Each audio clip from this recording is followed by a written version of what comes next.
Welcome to the Josh Button Podcast, where we discuss health, wellness, and outliers from society.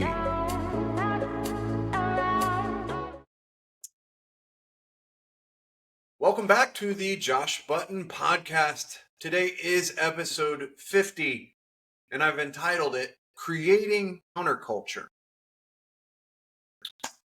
Look, when I think about my actual goals from everything I'm working on, whether it be the podcast, whether it be pursuing my own advancements in jiu-jitsu and engaging the community that I so greatly admire and appreciate and am grateful for, everything I'm sacrificing personally elsewhere to achieve the things that I really set out to achieve at this moment. When I think about what the actual goal is, at the root, at the heart of it, I have to think that it's creating counterculture. Why? What is this? All right, the idea is a culture whose values and norms of behavior differ substantially from those of mainstream society, sometimes diametrically opposed to mainstream cultural mores.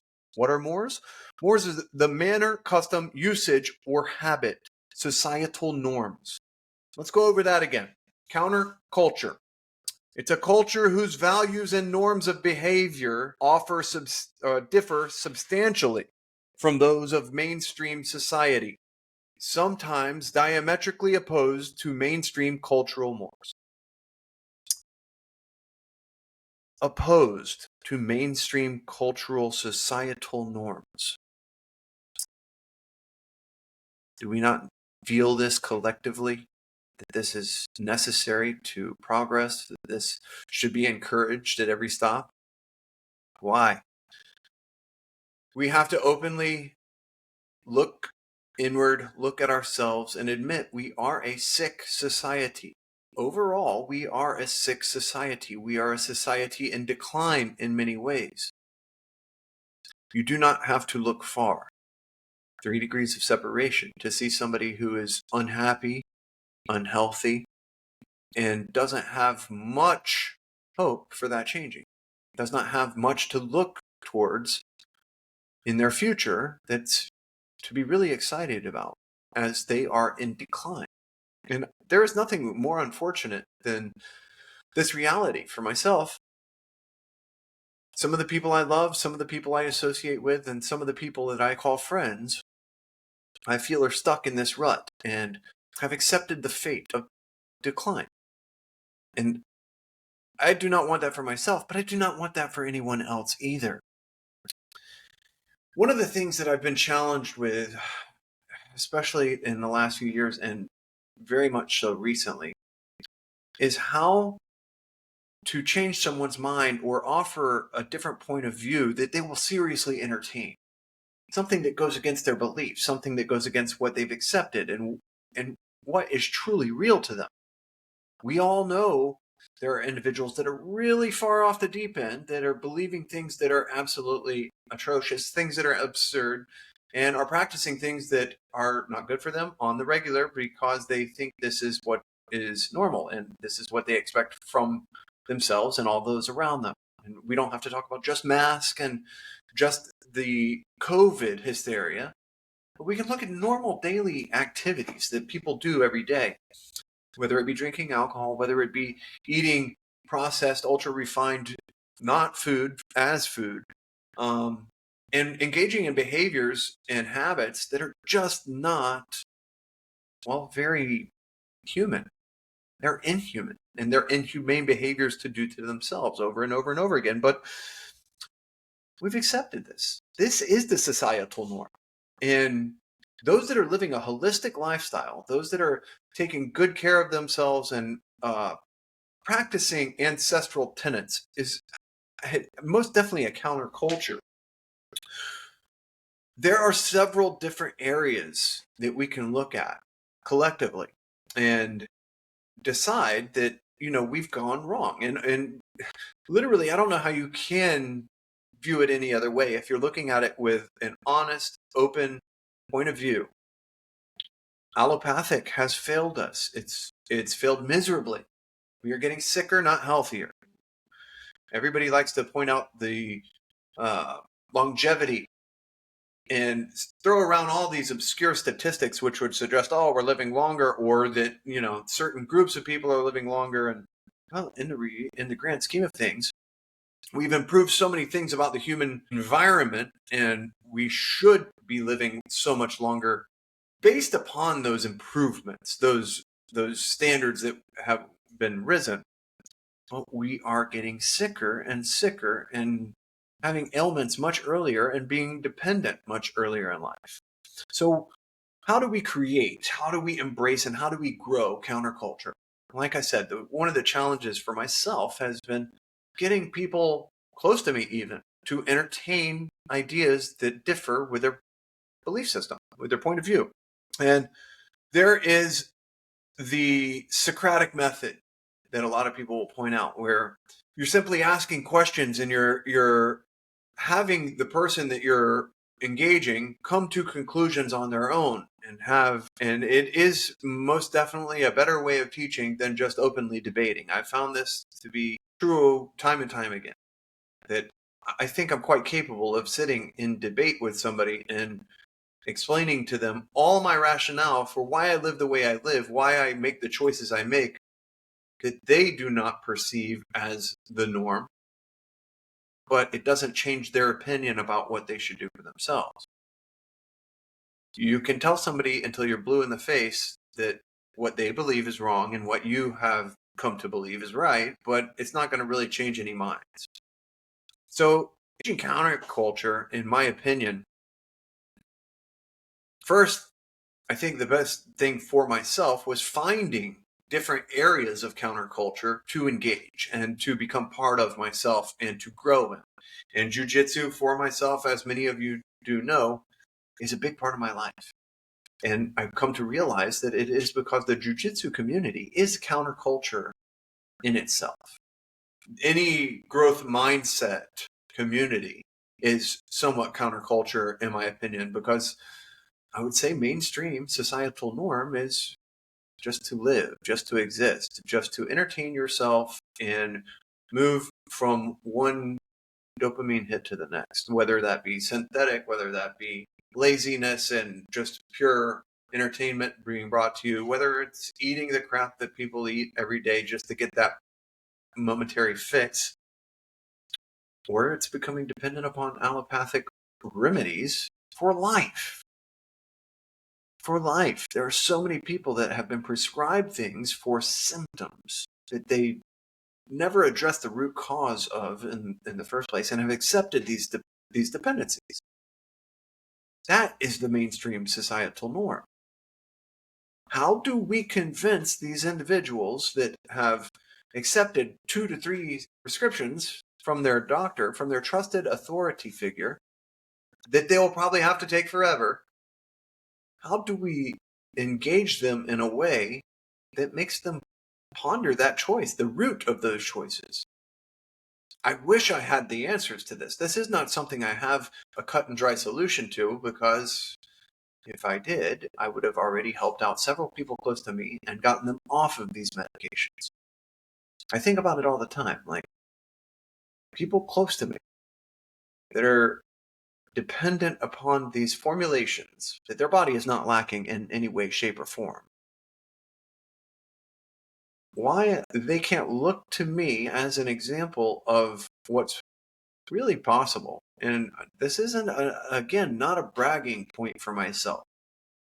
I am very fortunate to have been led in the directions I was led, and to have the thought processes and entertain the new thoughts that I did when I did, so that I could take the approach I have taken. And I'm very fortunate for it. I'm very grateful for it. This is not a personal triumph. This is not something that I'm patting myself on the back for. But it's very frustrating when I know that these principles could apply to other people and it could save them lots of time, energy, money, pain.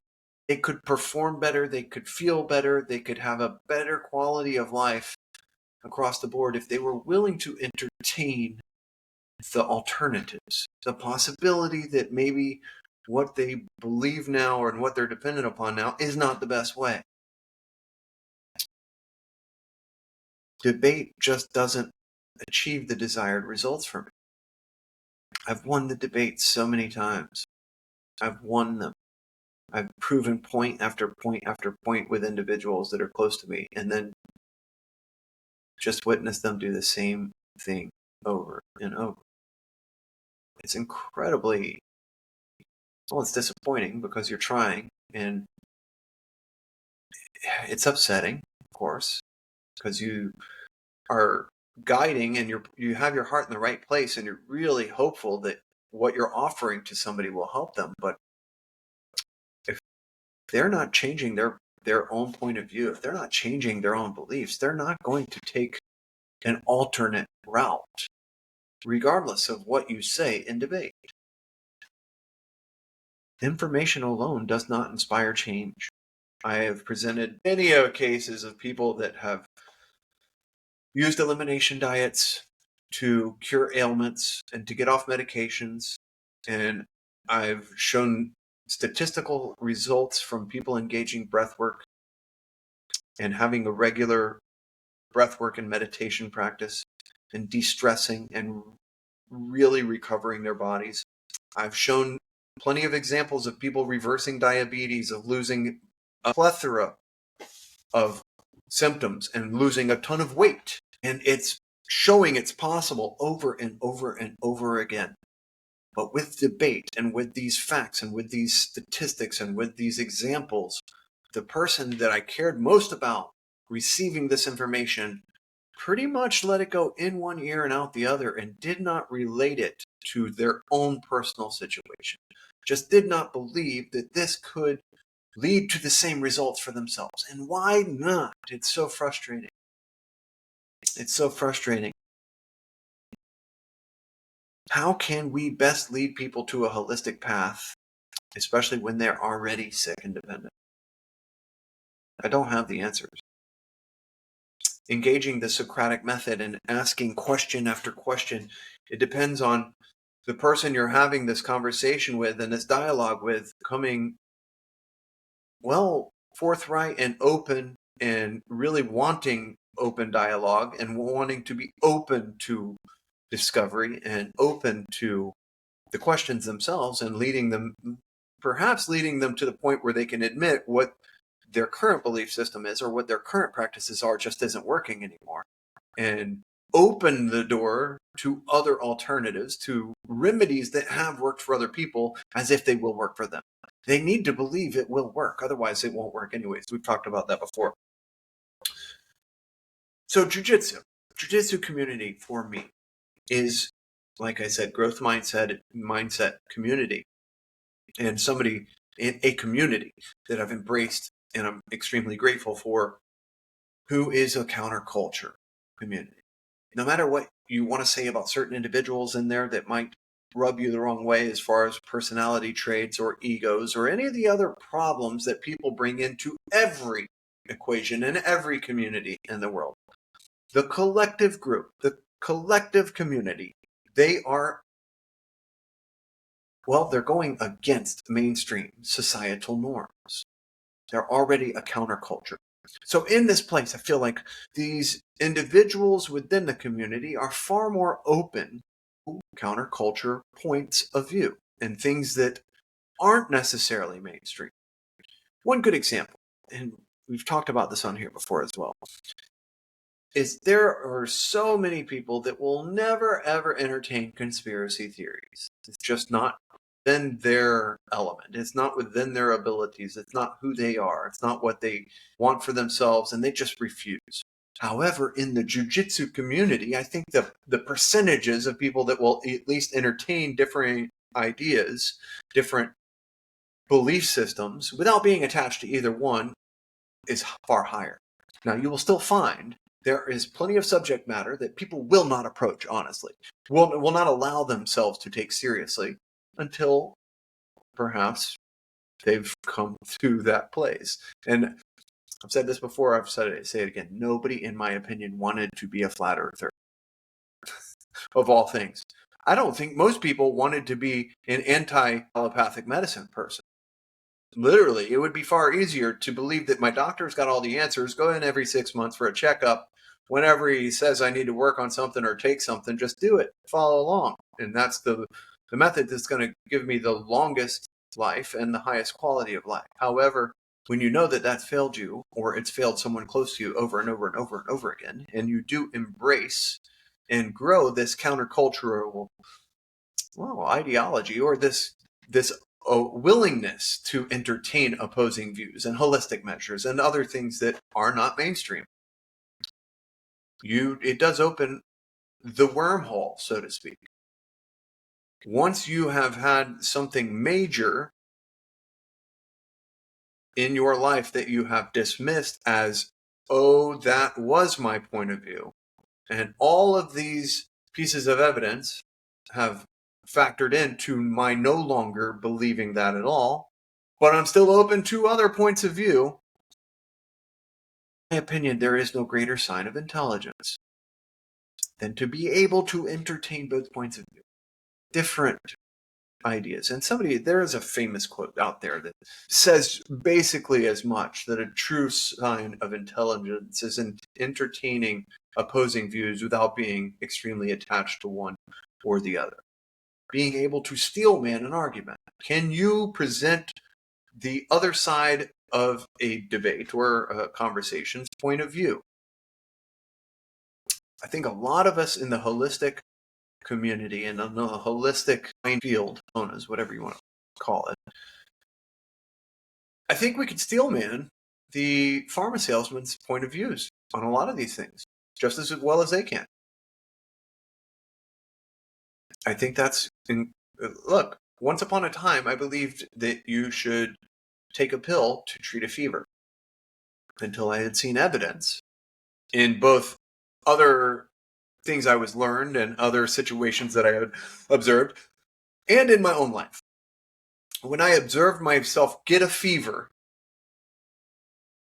sweat, have a fever, break naturally, and then feel better and understand, oh, this was my body's response to something, a natural response to something, and it eliminated the threat, or it eliminated the condition within my environment which needed to be dealt with. A lot of people still believe that as soon as you have a fever, you need to synthetically bring that fever down, no matter what's going on. And that, to me, I will never believe that again. I know that to not be the truth, based upon my experience, based upon my own life. So, best tools for teaching and building a community and creating a counterculture. Obviously, debate isn't going to be at the top of the list because, well, if people are made to feel insecure about their beliefs and are made to argue and to debate on their beliefs, it's shutting down that part of themselves that will allow them to be open to the other side and to the different point of views. So what are the best tools? Hugs drive oxytocin production. Laughter increases dopamine needed for energy, focus, and motivation. And play is really extremely good for brain growth. Think about those things. Hugs drive oxytocin production. Laughter increases the dopamine needed for energy, focus, and motivation. And play is really good for brain growth. None of those things come up in debate. Debate is not the format which produces any of those things or can utilize any of those things. So how do you set the stage? How do you create an environment where you can play? Where you can hug even, where you can have touch, where you can be close enough to the other individual that you are presenting yourself as the same as them, even though you believe differently. And where can you laugh? How can you set the stage for laughter? I think about all of these, and I can't help but think about jujitsu. You're always going to lose in jujitsu. It's extremely humbling. I'm 45 years old. You have a 19-year-old kid who submits you and runs circles around you and is far more flexible than you and can move in ways that you cannot move. This is incredibly humbling. But if you're not taking it to heart and you're not allowing your ego to create a hostile environment or to create something that isn't necessary. You can view it as just that, play. You can laugh about it. You can engage discomfort while learning something in a completely humble fashion. And it produces growth like nothing I've found in my life. Wrestling in high school was similar, but we were all in high school. We were just really gung-ho competing. Same thing in football. It was fun. We enjoyed it. We had the camaraderie. We had, all of the energy and the compounds that were creating just an enjoyable action and an enjoyable activity, a sport we all loved. And we were all growing, but it's not the same as when you're entertaining, well, humility in a completely different fashion.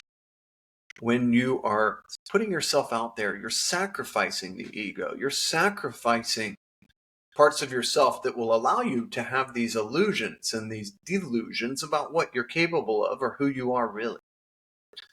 There's a meme and plenty of stories going around about the guy that just sees red.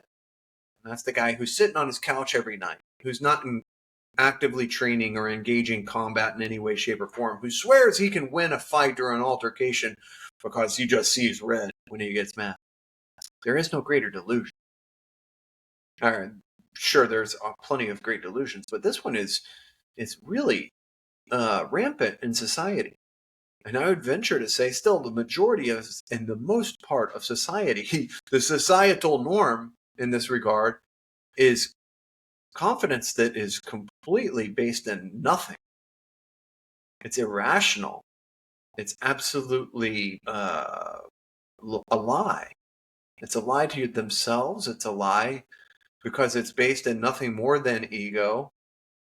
And if they were ever put into real situations to test this theory, well, it would all fall apart relatively quickly. And that's exactly what happens when adults go in and they start engaging discomfort in the form of jiu-jitsu or combat sports, is that they very quickly realize they are not as capable of what they imagined they were capable of. And they're starting a lot lower on the totem pole compared to everybody that is actively engaging it than they would have ever imagined. And it's humbling. And it's a complete and total tool for real growth. If you can get in there, understand and accept reality, and then choose to do something about it. And that's just keep showing up. That is counterculture.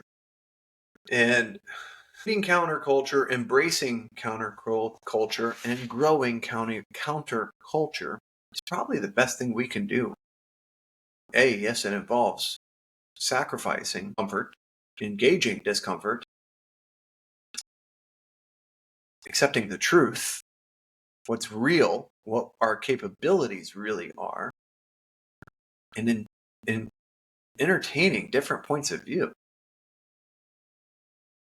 We need that now more than ever. And this podcast for myself is engaging and creating counterculture because I have witnessed time and time again and far too often the societal norm is sickness. It's laziness. It's degradation.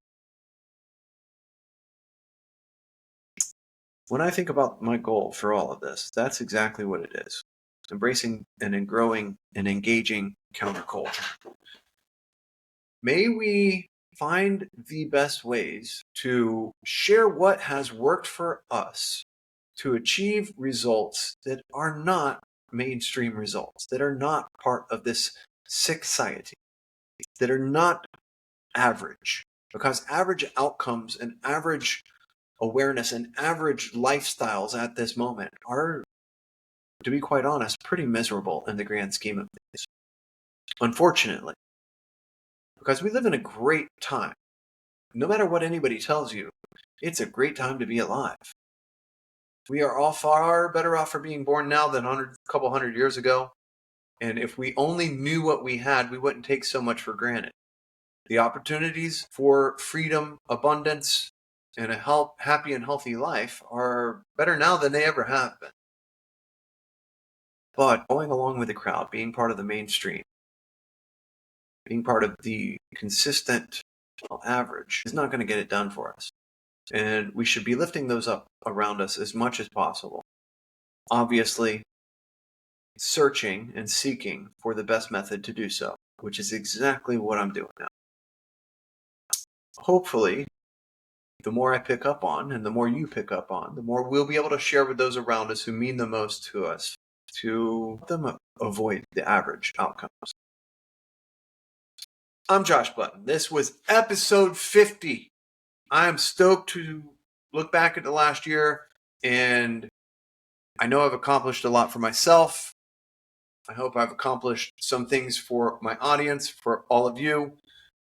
I look forward to doing more in the episodes coming up, sharing more points of view that will hopefully relate to more of you and inspire more of you and, well, really help you individually and your communities avoid these average outcomes.